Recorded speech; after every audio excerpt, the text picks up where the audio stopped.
Newcastle has a pretty major squad crisis going on right now, and it's bubbling underneath the surface.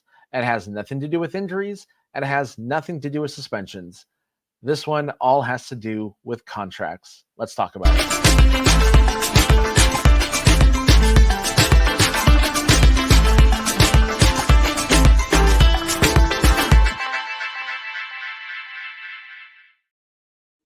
Hello, everyone, and welcome back to the Newcastle United Digest. My name is Adam Snyder.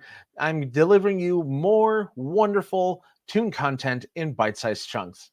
And today's episode is going to be all about player contracts that are expiring the next summer in June of 2025. There are 8 players that are currently out of contract in that period, and they have all made major contributions to the squad during their time in the black and white. However, I believe some of them are in their final season as a Newcastle player. In case you've missed it, Newcastle has been in a financial pinch over the last 12 months. It has nothing to do with their new owner's ability or willingness to spend. They have trillions of dollars to do that. But the real problem lies with the Premier League's profitability and sustainability rules. Newcastle did well to bolster their squad within these rules for the first couple of years, but they were close to running afoul of them over the summer. It led to the sale of 2 highly rated young players, Yakuba Minta and Elliot Anderson, and it has hampered their ability to spend the way they want to in the last 2 transfer windows. In this video, I will be talking about these 8 players who are currently in the last year of their contract. I'll let you know who I think should stay, who should be released, and who may have some potential sell-on value this January.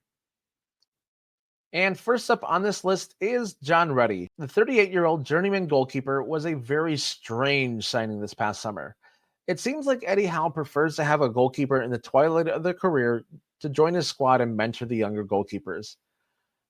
Karius was his first mentor, ended up playing in the League Cup final, and now it's the Cambridge United Academy graduate to assume the role. Over his 20-year career, Ruddy has played for 14 clubs across England and Scotland, including Newcastle, and he's also earned a cap for England. The experience that he has across the football pyramid makes him a very good person to mentor goalkeepers at any age level. Also, how to handle frequently changing clubs and how to cope with going out on loan. During his time at Everton, he was loaned out 9 different times. Ultimately, I see John Ruddy getting released after the season, but I do see a long career of being a goalkeeper coach ahead of him. Hopefully, he can start his coaching career as part of Newcastle's staff. Next up is Emil Kraft. The Swedish international has been a very versatile and solid stand-in on the right side of our back line. In a lot of my group chats, he's just known as IKEA because he's Swedish and he was an inexpensive buy, and he's been very dependable. He has filled in multiple times for Kieran Trippier and Tino Livramento on the wing and Fabian Schär in central defense. Kraft signed a 1-year extension this past February, and I do believe he deserves another one. I don't think he'll get more than a 1-year deal again, but I think it's still very warranted. Next up is Mark Gillespie. The former Blythe Spartans goalkeeper has been with the club since 2020, and he has played second, third, and even fourth fiddle for a lot of his time on Tyneside, depending on injuries. The son of former Toon winger Keith Gillespie is now 32 and has made just 3 appearances for the senior side. At this stage, I think it's time for him to find a new club, and I think he'll be released where he can do so and go anywhere he wants to on a free. There's a possibility we might be able to get a little bit for him in January, but ultimately I think he's going to get released. Next up is Fabian Schär. Since his signing from Spanish side Deportivo La Coruña in 2018, the former Swiss international has provided some much-needed mobility to Newcastle's back line. In fact, his 200th appearance will be this upcoming Monday against West Ham. He has also contributed on the offensive side of the ball, netting 17 goals, most of them worldies, and providing 7 assists. He recently retired from international football, and that could be a signal that it's the beginning of his career's end. Newcastle could benefit from finding a replacement, or at least an understudy, for the Swiss Dreamboat. There are rumors swirling that he is in negotiation for a new deal, and I think he deserves a short-term one. He won't be able to perform at this level for too much longer or log the number of games that he does in a season, so time is of the essence to start that succession planning at this position. Next up is probably the most controversial person on this list, and that is Sean Longstaff. The Geordie has been the center of many discussions amongst my group chats and social media this season. He did not have the greatest start to this campaign, and a lot of people were slating Eddie Howe for even bringing him back into the starting 11 when he did. But since his reintroduction to the side, Newcastle has found the balanced midfield that Eddie Howe has been desperate to find this season. He's one of those players where you want to have them as the glue to your team. They're not the most flashy player, they're not the most skilled player, they're not the fastest player either. But they're a gritty midfielder who has no problem sticking in a tackle and aiding in transition. Newcastle fans love this type of player when you think about guys like Cheick Tiote and Isaac Hayden, even John Joe Shelby to an extent. They've all been vital to Newcastle's midfield in this role. He has earned his place to be mentioned among those players, and I also believe he deserves to stick around for a little while longer. I've read that he's close to triggering an automatic extension for another year, so this could happen without us even realizing it. And next up is Callum Wilson, and this is another tough one. Nobody can deny Callum Wilson's nose for goal, and the way he can change the game with a run, hold up play, scoring a goal.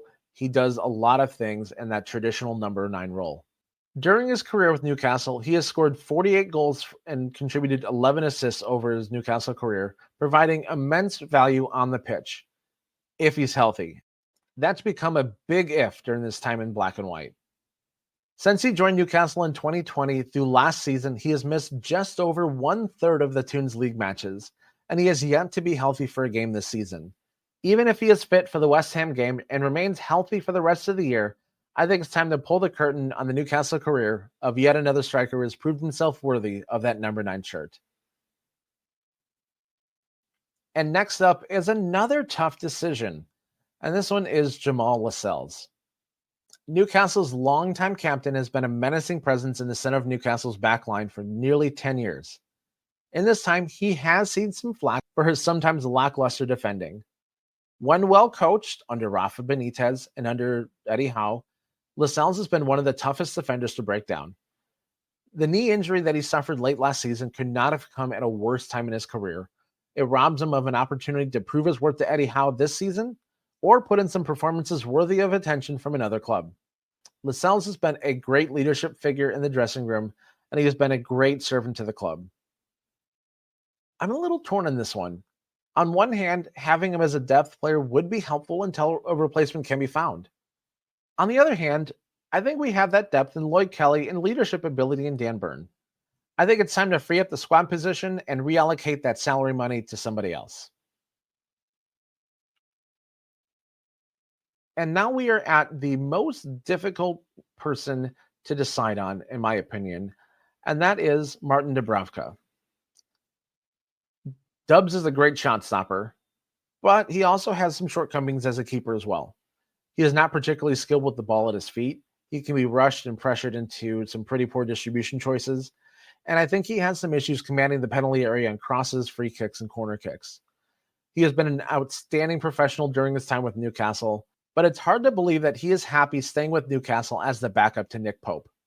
I can imagine his agent is working overtime to find a way out of Newcastle for a starting role right now, and if the right offer comes along, I think we are deep enough in the goalkeeper position to let him go.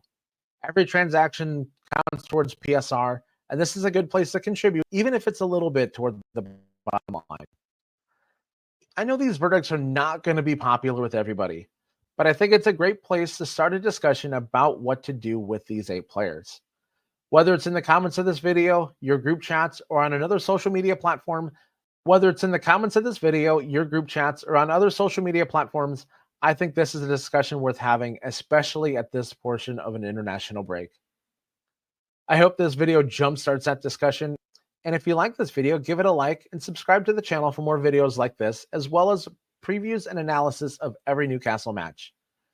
Later this week, I will preview the next match against West Ham next Monday, and I'll give my verdict on that match most likely on Tuesday.